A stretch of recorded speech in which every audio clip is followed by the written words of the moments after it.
അതിനകത്ത് ട്രെയിൻ നമുക്ക് ലൊക്കേഷൻ മനസ്സിലാക്കി ഫ്രണ്ടിലും ബാക്കിലുള്ള ജനറൽ കമ്പാർട്ട്മെൻറ്റിൽ നോക്കാൻ പറഞ്ഞു.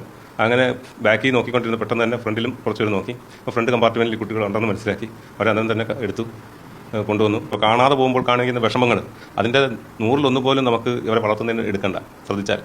ഈ കുട്ടിയെ കാണാതാവുമ്പോൾ ഈ കുട്ടി വീട്ടുകാരോട് പറഞ്ഞിറങ്ങിയത് എന്താണെന്നറിയോ? കൂട്ടുകാരുടെ വീട്ടിൽ പോകേണ്ടതുണ്ട്, അവിടുന്ന് നോട്ട് ബുക്ക് കളക്ട് ചെയ്യണം, ഇപ്പൊ വരാന്ന് പറഞ്ഞിട്ട് ഈ കുട്ടി ഇറങ്ങി പോകായിരുന്നു. തുടർന്ന് ഈ കുട്ടി ആ കൂട്ടുകാരുടെ വീട്ടിൽ പോകുകയും അവിടുന്ന് നോട്ട് ബുക്ക് കളക്ട് ചെയ്യുകയും ചെയ്തു. പക്ഷെ കുട്ടി വീട്ടിലേക്ക് തിരിച്ചു വന്നില്ല.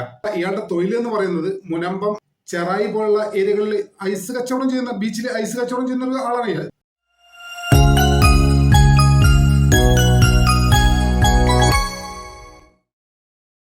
ആലുവയിൽ കാണാതെ 12 വയസ്സുകാരിയെ കണ്ടെത്തി. പൂനെയിലെ റെയിൽവേ സ്റ്റേഷനിൽ നിന്നുമാണ് കുട്ടിയെ കണ്ടെത്തി. കുട്ടിക്കൊപ്പം ഓച്ചിറ സ്വദേശിയായ 25-കാരൻ ഉണ്ടെന്നാണ് ലഭിക്കുന്ന വിവരം. കഴിഞ്ഞ ദിവസമാണ് എറണാകുളം ജില്ലയിലെ ആലുവയിൽ നിന്ന് കേവലം 12 വയസ്സ് മാത്രം പ്രായമുള്ള ഒരു പെൺകുട്ടിയെ കഴിഞ്ഞ ശനിയാഴ്ച രാത്രി കാണാതാവുന്നത്. ഈ കുട്ടിയെ കാണാതാവുമ്പോൾ ഈ കുട്ടി വീട്ടുകാരോട് പറഞ്ഞിറങ്ങിയത് എന്താണെന്നറിയോ? കൂട്ടുകാരുടെ വീട്ടിൽ പോകേണ്ടതുണ്ട്, അവിടുന്ന് നോട്ട് ബുക്ക് കളക്ട് ചെയ്യണം, ഇപ്പൊ വരാന്ന് പറഞ്ഞിട്ട് ഈ കുട്ടി ഇറങ്ങി പോകായിരുന്നു. തുടർന്ന് ഈ കുട്ടി ആ കൂട്ടുകാരുടെ വീട്ടിൽ പോകുകയും അവിടുന്ന് നോട്ട് ബുക്ക് കളക്ട് ചെയ്യുകയും ചെയ്തു.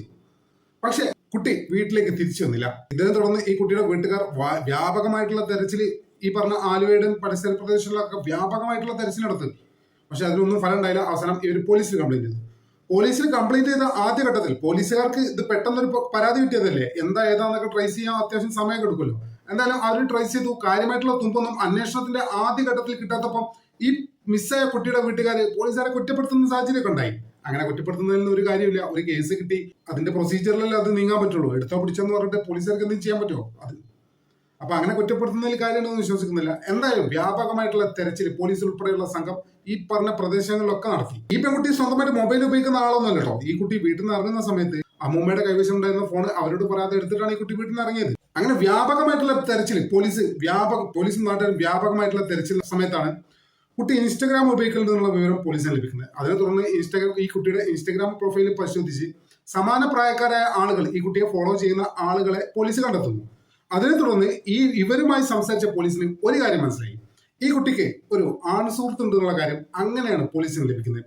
തുടർന്ന് പോലീസ് നടത്തിയ അന്വേഷണത്തിൽ നിന്നാണ് ഒരു കാര്യം മനസ്സിലായത്. കൊല്ലം ജില്ലയിലെ ഒച്ചിറ എന്ന സ്ഥലത്തിനടുത്ത് കളപ്പന എന്ന സ്ഥലത്തെ സ്വദേശിയായ അഭിജിത്ത് എന്ന 25-കാരനുമായി കുട്ടിക്ക് ഒരു സൗഹൃദം ഉണ്ടായിരുന്നു എന്നുള്ളത് പോലീസ് പിന്നീട് കണ്ടെത്തി. ഈ അഭിജിത്ത് എന്ന് പറയുന്നതേ ഈ ഒരുപാട് കുടുംബ പ്രശ്നങ്ങളൊക്കെ ഫേസ് ചെയ്യുന്ന ഒരാളാണ്. അച്ഛനും അമ്മയായിട്ട് ചെറിയ പ്രശ്നങ്ങളോ കുടുംബവുമായി ബന്ധക്കോ ചൊറകളൊക്കെ ചെറിയ വിഷയങ്ങളൊക്കെ ഉള്ള ആളാണ്. അതുകൊണ്ട് തന്നെ ഇയാൾ സ്ഥിരമായിട്ട് ഒരു സ്ഥലത്ത് നിൽക്കുന്ന സ്വഭാവമില്ല. ഇയാൾ മാറി താമസിക്കുന്ന ഒരാളാണ്. മാറി താമസിക്കുന്ന പറഞ്ഞാൽ വാടകയ്ക്ക് വിവിധ സ്ഥലങ്ങളിൽ താമസിക്കുന്ന ഒരാളാണ്.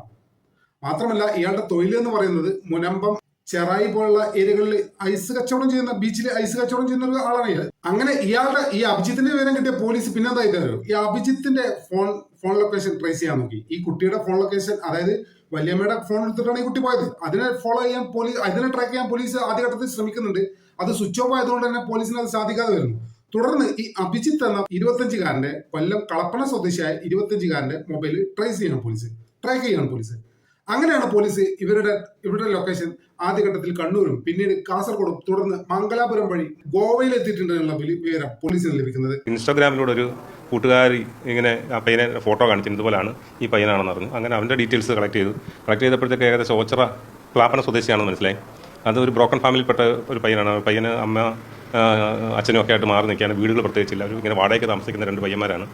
ഇവരങ്ങനെ അടുത്ത സമയത്ത് ഈ മുനമ്പം ആ ഭാഗങ്ങളിലൊക്കെ ഐസ്ക്രീം കച്ചവടം നടത്തുന്നു എന്നറിഞ്ഞു. അങ്ങനെ ആയിരിക്കാം ഈ കുട്ടിയെ പരിചയപ്പെട്ടതെന്നൊക്കെ അറിഞ്ഞു. കുട്ടിയെ കിട്ടി കൂടുതൽ കാര്യങ്ങൾ ചോദിച്ചെങ്കിൽ നമുക്ക് വ്യക്തമായിട്ട് മനസ്സിലാക്കാൻ പറ്റും. അപ്പോൾ നമ്മൾ മനസ്സിലാക്കി ഇന്ന ട്രെയിനാണ്. ആ ടൈമൊക്കെ നോക്കിയപ്പോഴത്തേക്ക് നിസാമുദ്ദീൻ എക്സ്പ്രസ് ആണെന്ന് മനസ്സിലാക്കി. അത് പൂനെ അടുത്ത സമയം നമുക്ക് 3:50 ആകുമ്പോഴത്തേക്ക് പൂനെ എത്തും എന്ന് മനസ്സിലായി. അത് മനസ്സിലാക്കി കഴിഞ്ഞപ്പോഴത്തേക്ക് നമ്മുടെ താനയിൽ നിൽക്കുന്ന പാർട്ടിയോട് അവിടെ തന്നെ വെയിറ്റ് ചെയ്യാൻ പറഞ്ഞിട്ട് ഇന്ന് രാവിലെ തന്നെ അടുത്തൊരു ടീം ഇവിടുന്ന് പോയി. കണ്ണൂർ, ഏകദേശം കണ്ണൂർ എത്താറായി. CAയുടെ പാർട്ടി ബൈ റോഡ് CA ഒരു ടീം കൂടെ പോയി. അങ്ങനെ എന്തായാലും നമ്മൾ ലൊക്കേഷൻ നോക്കി താനയിൽ നിന്ന പാർട്ടിയോട് പെട്ടെന്ന് തന്നെ പൂനെ ജംഗ്ഷൻ റെയിൽവേ സ്റ്റേഷൻ എത്താൻ പറഞ്ഞു. അവരെത്തി 10 മിനിറ്റ് കഴിഞ്ഞപ്പോഴത്തേക്ക് ട്രെയിൻ എത്തി. നമുക്ക് മനസ്സിലാക്കാം ഇവർ കയറി വരുന്ന ട്രെയിൻ എന്ന് പറയുന്നത് അതിന് നമ്മളപ്പോൾ തന്നെ ഈ ട്രെയിനിൻ്റെ ഒരു ലൊക്കേഷൻ നോക്കുന്നവരുണ്ട്. വേർ ഈസ് മൈ ട്രെയിൻ എന്ന് പറഞ്ഞൊരു ആപ്പുണ്ട്. അതിനകത്ത് ട്രെയിൻ നമുക്ക് ലൊക്കേഷൻ മനസ്സിലാക്കി ഫ്രണ്ടിലും ബാക്കിലുള്ള ജനറൽ കമ്പാർട്ട്മെൻറ്റിൽ നോക്കാൻ പറഞ്ഞു. അങ്ങനെ ബാക്കിൽ നോക്കിക്കൊണ്ടിരുന്ന പെട്ടെന്ന് തന്നെ ഫ്രണ്ടിലും കുറച്ചുപേർ നോക്കി. അപ്പോൾ ഫ്രണ്ട് കമ്പാർട്ട്മെൻറ്റിൽ കുട്ടികളുണ്ടെന്ന് മനസ്സിലാക്കി അവരന്നേരം തന്നെ എടുത്തു കൊണ്ടുവന്നു. വീട്ടുകാർക്കൊക്കെ വളരെ വിഷമമുണ്ടായിരുന്നു. ഞങ്ങൾക്കും പോലീസ് ഉദ്യോഗസ്ഥർക്കും വളരെ ദുർഘടമായിരുന്നു ഓരോ നീക്കങ്ങൾ. ഇത്തരമൊരു അന്വേഷണം മുന്നോട്ട് പോയിക്കൊണ്ടിരിക്കെ തന്നെ ഏതോ ഒരു ഘട്ടത്തിൽ ഈ കുട്ടിയുടെ കയ്യിലുള്ള വല്യമ്മയുടെ ഫോൺ ഓണാവുന്നു. ഓണായ സമയത്ത് പോലീസ് ആ ലൊക്കേഷൻ പരിശോധിച്ചപ്പോൾ ഈ കുട്ടിയുടെ ലൊക്കേഷനും ഇപ്പറയപ്പെട്ട അഭിജിത്ത് എന്ന 25-കാരന്റെ ലൊക്കേഷനും ഒരേ സ്ഥലത്താണെന്ന് പോലീസ് പിന്നീട് മനസ്സിലാക്കുന്നു. അതോടുകൂടി അഭിജിത്തിന്റെ കൂടെയാണ് ഈ കുട്ടി പോയത് എന്നുള്ള വിവരം പോലീസ് സ്ഥിരീകരിക്കുകയാണ്. ഗോവയിലും മുംബൈയിലും വിവിധ സ്ഥലങ്ങളിൽ മാറി മാറി സഞ്ചരിച്ച ഇവർ രണ്ടുപേരും പിന്നീട് നിസാമുദ്ദീൻ എക്സ്പ്രസിൽ കയറി മറ്റെങ്ങോട്ടോ ഉള്ള യാത്രക്കായിട്ടുള്ള ഒരു തയ്യാറെടുപ്പിനായിട്ട് നിൽക്കുകയായിരുന്നു. ആ സമയത്ത് പോലീസിന് വീണ്ടും ഇവരുടെ ലൊക്കേഷൻ ട്രേസ് ചെയ്യാൻ പറ്റി. ഇവരിങ്ങനെ നിസാമുദ്ദീൻ എക്സ്പ്രസിൽ ഉണ്ട് എന്ന് മനസ്സിലാക്കി പോലീസ് എന്താ ചെയ്താലോ, നിസാമുദ്ദീൻ എക്സ്പ്രസിലെ ബുക്കിംഗ് സ്റ്റാറ്റസ് നോക്കി എന്തായാലും അതിലൊന്നും ഇവരുടെ പേര് കണ്ടില്ല. അതോടുകൂടി പോലീസ് ഒരു കാര്യം ഉറപ്പിച്ചു, ഇവർ യാത്ര ചെയ്യുന്നത് ജനറൽ ക്ലാസ്സിലാണെന്ന് പോലീസ് അതോടുകൂടി സ്ഥിരീകരിച്ചു. ഈ വിവരം ഉടൻ തന്നെ RPF-നെയും മുംബൈ പോലീസിനെയും ആലുവയിൽ നിന്നുള്ള പോലീസ് ഈ വിവരം അറിയിക്കുന്നു. അതോടുകൂടി RPF-ഉം മുംബൈ പോലീസും ഇതിനെ കൃത്യമായിട്ട് നോട്ട് ചെയ്യുന്നു. പിന്നീട് ഇവരെ കസ്റ്റഡിയിൽ എടുക്കുകയും ചെയ്യുന്നു. ആദ്യഘട്ടത്തിൽ പോലീസിന്റെ അന്വേഷണത്തിന് വേഗത പോരാ കുറ്റപ്പെടുത്തിയ കുടുംബം പിന്നീട് പോലീസിനെ അഭിനന്ദിക്കുന്ന ഒരു ഘട്ടത്തിലേക്ക് എത്തിയിരിക്കുകയാണ് ഇപ്പോഴത്തെ സാഹചര്യത്തിൽ. ഇതാണ് പോലീസിന് ഒരു കാര്യം പെട്ടെന്ന് അങ്ങനെ ചെയ്യാൻ പറ്റില്ല. ഇതിന് ഒരുപാട് തെളിവുകൾ, ഒരുപാട് പ്രൊസീജിയറുകളൊക്കെ അല്ലേ, എടുത്തോ പിടിച്ചോ എന്ന് പറഞ്ഞാൽ ചെയ്യാൻ പറ്റില്ല. കാരണം പ്രത്യേകിച്ച് ഒരു മിസ്സിംഗ് കേസ് കൂടി ആകുമ്പോൾ അങ്ങനെയൊക്കെ ആണെങ്കിലും ആ വീട്ടുകാരുടെയും ബന്ധുക്കളുടെയും വിഷമവും കാര്യങ്ങളൊക്കെ നമ്മൾ മനസ്സിലാക്കുന്നു. അതൊക്കെ സ്വാഭാവികമാണ്. എന്തായാലും കുട്ടിയെ കിട്ടിയല്ലോ, അതിന് വലിയ സമാധാനം. എനിക്ക് പെൺകുട്ടിയോട്, പ്രത്യേകിച്ച് പ്രായപൂർത്തി ആവാത്ത പെൺകുട്ടിയോട് ഒരു കാര്യം പറയുന്നുണ്ട്. എന്റെ മക്കളെ സോഷ്യൽ മീഡിയയിൽ കാണുന്ന പരിചയമില്ലാത്ത ആളുകൾ എന്തെങ്കിലുമൊക്കെ പ്രലോഭിക്കുമ്പോൾ നിങ്ങൾ അതിന്റെ പിന്നാലെ ഒന്നും പോകരുത്. വലിയ വാഗ്ദാനങ്ങളൊക്കെ തന്ന് വീട് വിട്ട് ഇറങ്ങുമ്പോൾ നിങ്ങൾ ഒരു കാര്യം മനസ്സിലാക്കുക, ഇത് വലിയൊരു ദുരന്തത്തിൽ അവസാനിക്കുള്ളൂ. ഇനി അഥവാ നിങ്ങൾ സോഷ്യൽ മീഡിയ ഉപയോഗിക്കുന്ന സമയത്ത് വലിയ രീതിയിൽ പ്രലോഭനങ്ങളോ വാഗ്ദാനങ്ങളോ ഒക്കെ ഉണ്ടായി ഉടൻ തന്നെ അത് പിതാക്കളെ അറിയിക്കണം. കാരണം നിങ്ങളെ നോക്കി കഴുകൻ കണ്ണുകളോടെ ഇവിടെ ഇഷ്ടം പോലെ ആളുകളുണ്ട്. അത് പെൺകുട്ടിയോട് മാത്രമല്ല, ആൺകുട്ടിയോട് ഞാൻ പറയാണ്. അതുപോലെ തന്നെ ഇത്തരം പ്രായത്തിലുള്ള മാതാപിതാക്കളോട് പറയാനുള്ളത്, സോഷ്യൽ മീഡിയ പ്രത്യേകിച്ചും ഇവരൊക്കെ ഉപയോഗിക്കുന്നുണ്ടെങ്കിൽ നിങ്ങളുടെ ശക്തമായിട്ടുള്ള നിരീക്ഷണം ഇവരുടെ പുറത്ത് വേണം. അത് വ്യക്തി സ്വാതന്ത്ര്യമാണ്, വ്യക്തി സ്വാതന്ത്ര്യത്തിലേക്കുള്ള ഇടിച്ചുകയറ്റമാണ്. ഇതൊക്കെ നമുക്ക് ഓൺലൈനിൽ പോസ്റ്റ് ഇടാൻ പറ്റും, നമ്മുടെ ലൈഫിൽ ഇതൊന്നും അപ്ലൈ ചെയ്യാൻ പറ്റില്ല. മനസ്സിലായോ? അപ്പൊ അതുകൊണ്ട് നിങ്ങളുടെ ശക്തമായിട്ടുള്ള നിരീക്ഷണം കുട്ടികളുടെ ഓൺലൈൻ ഇടപാടുകളിൽ ശക്തമായിട്ട് വേണം. അതുപോലെ തന്നെ കുട്ടികൾക്ക് ഏതെങ്കിലും രീതിയിലുള്ള ഭയമോ വിഷമമോ ഒക്കെ ഉണ്ടെങ്കിൽ അത് തുറന്ന് സംസാരിക്കാനുള്ള ഒരു സൗഹൃദ അന്തരീക്ഷം വീട്ടിലുണ്ടാക്കേണ്ടത് വളരെ അത്യാവശ്യമാണ്. പ്രത്യേകിച്ച് പെൺകുട്ടികൾക്ക്. നമ്മുടെ മക്കളുടെ സുരക്ഷ എന്ന് പറയുന്നത് അത് പോലീസിന്റെയും സർക്കാരിന്റെയും അതിനൊക്കെ അപ്പുറം ഏറ്റവും പ്രൈമറി ആയിട്ട് നമുക്ക് തന്നെയാണ് അതിന്റെ റെസ്പോൺസിബിലിറ്റി എന്നുള്ള കാര്യം മാതാപിതാക്കളും മറന്നു പോകരുത്. ഈ നാട്ടിൽ നടക്കുന്ന സംഭവങ്ങളൊക്കെ നിങ്ങൾ കാണുന്നില്ലേ? ഈ അടുത്ത കാലത്തായിട്ട് നമ്മുടെ നാട്ടിൽ ഇത്തരം സംഭവങ്ങൾ മുംബൈയിലേക്കും പൂനെയിലേക്കും ഡൽഹിയിലേക്കൊക്കെ നാട് വിട്ടു പോകുന്ന പ്രായപൂർത്തിയാവാത്ത ചെറിയ മക്കളെ ഇഷ്ടം പോലെ ഉണ്ടായിട്ടുണ്ട്. എന്താണ് ഇതിന് കാരണം നിങ്ങൾക്ക് മനസ്സിലാവുന്നില്ല. വ്യക്തിപരമായിട്ട് പറയുകയാണെങ്കിൽ ഈ കുട്ടിക്ക് ഇപ്പൊ ഈ പറയപ്പെട്ട കുട്ടി 12-ാം വയസ്സിലാണ് മുംബൈയിൽ പോയത്. വ്യക്തിപരമായിട്ട് ഞാനൊക്കെ 12 വയസ്സാകുമ്പോൾ ഞങ്ങളെ തൊട്ടടുത്തുള്ള കോഴിക്കോട് സിറ്റി പോലും ഞാൻ കണ്ടിട്ടില്ല. ആ സ്ഥാനത്താണ് 12 വയസ്സായ, കേവലം 12 വയസ്സ് മാത്രം പ്രായമുള്ള ഒരു കുട്ടി മുംബൈയിലേക്ക് പോകുന്നത്. എന്താണ് ആ കുട്ടിയെ അതിനെ പ്രലോഭിപ്പിച്ചത് എന്നുള്ളത് അന്വേഷിക്കേണ്ടതുണ്ട്.